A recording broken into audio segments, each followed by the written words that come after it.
2014 RDX air conditioning check. So prior to taking off the caps, you use your leak detector. I always don't show that. But then even after, that's not a big leak. That was me more tapping it when I hit it too hard. I banged into it. But here I go, low side without me slamming it. High side. Okay, so that's what it looks like. So visual, nothing. Little bit of, could have been when they took it off before, a little bit of oil going back there. Looking for traces that somebody hooked up a gauge set and that it's all filled with green dye in there. Let me know that somebody possibly could, unless they cleaned it off really good. Yeah, there's a little work done back here. I see nuts and bolts and grounds were taken off.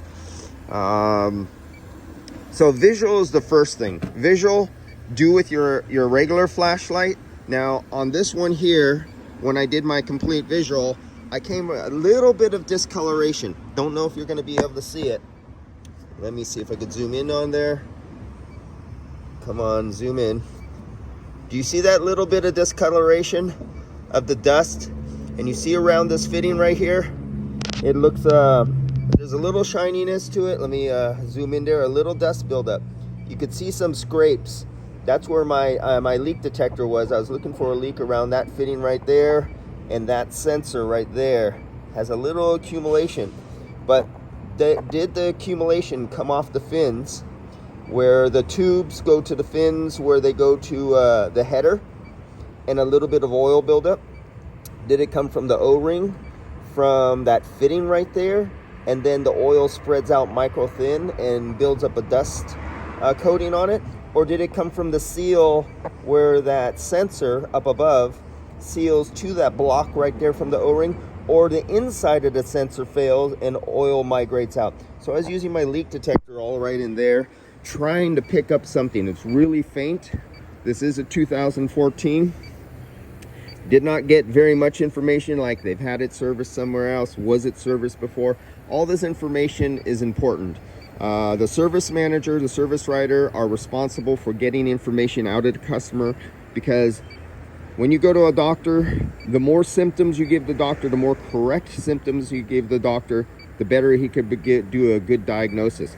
If you leave some symptoms out or give wrong symptoms, you could lead a doctor down the wrong path and you get the wrong drug for the wrong pain or the wrong disease or whatever. It might not work. You waste time. So the more information, the better. Okay, so I was checking that out. I also went down the backside, looked down the backside, and let me zoom back out here so I don't make you all dizzy. So I was using the, what the hell's, the borescope.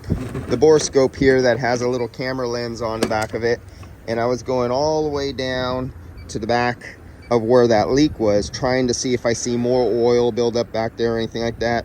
I was sticking my leak detector down there from the backside because I got lucky because it's just wide enough to get that down there. Another one, there is no water coming out of this, so it's cool out. We're in the 50 degrees right now, like 58 degrees right now, so it's cool.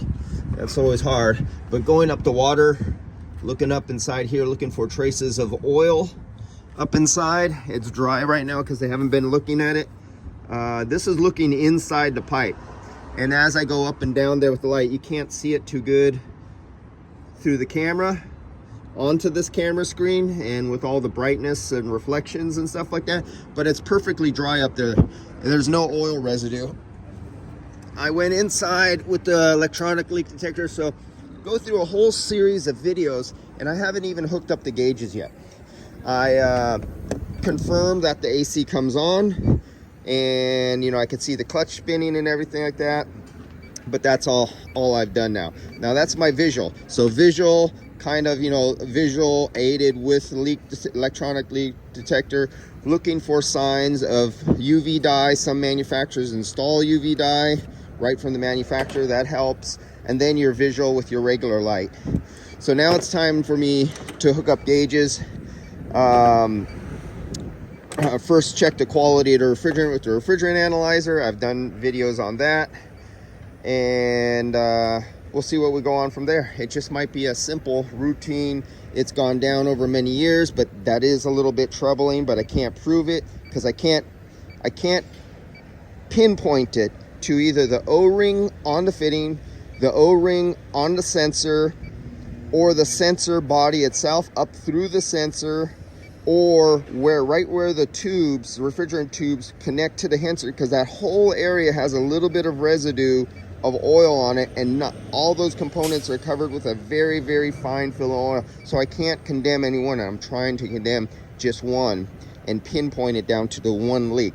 I can't say, oh, replace the condenser, get a new sensor, replace that O-ring. I don't even know which one it is.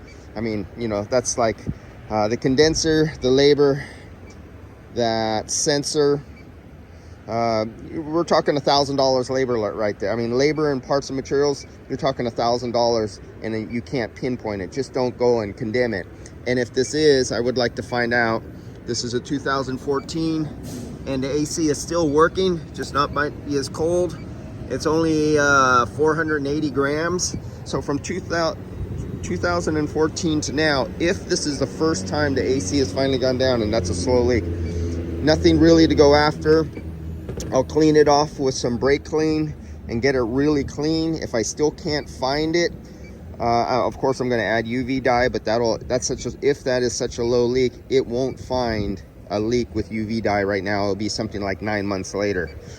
So I'll go through the whole process of draining and refilling, and if I still cannot locate a leak, and use the ultrasonic leak detector, use this again after it's full, and go through a whole series of leak checking after it's 100% full.